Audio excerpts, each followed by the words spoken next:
Commissioner comes on yesterday, and I don't know if he meant for it to be a bombshell, but he's thinking about what if we went from 48 to 40 minutes in games.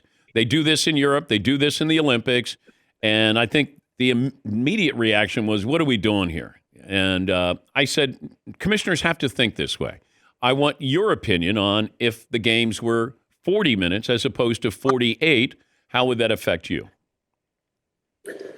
I think players, the number one thing that matters to players of all, statures is minutes. They want to be out there. So I'm not sure 40 minutes will go over well because they'll probably play a little bit less than they do. And if they get less numbers, they probably get less stats. And I'm not sure that would go over well. So I'm not sure exactly, what the benefit is. If we're trying to save time on their bodies, then we can do that in practice. We can load manage there. But I'm not sure what the benefit is. But I'm sure he's always trying.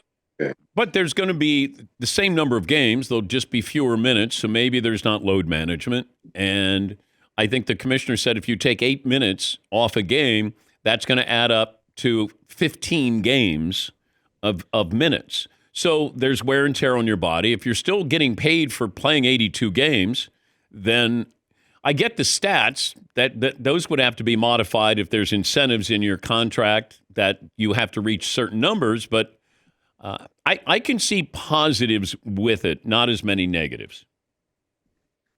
There's some positives for sure. Like you said, it's the Olympic experience. It's just guys are going to have to not play harder because I know a lot of them do play hard, but they're going to have to maximize those minutes because, like I said, that's the number one thing, that and the stats, because stats, like it or not, they kind of lead to whatever else comes with contracts, et cetera, et cetera. Not for the superstars, but for other guys. Yeah, but Jamal, we want more minutes. We want you guys playing in more games. Like, that's what the fan wants. They don't want load management. Yeah. So I think if you can ensure that, fans don't know who's playing when they go to games now. It'll be like Lakers versus Golden State. They can't say it's Steph against LeBron because they're not sure if somebody's going to be playing. And the worst part about that, Dan, is that kid who got tickets for Christmas 3 months later, right? And his favorite player or favorite two players aren't playing. It's like his Christmas was ruined 3 months later, right? Like he's really like, man, I didn't see this person. And that's the part that really sucks.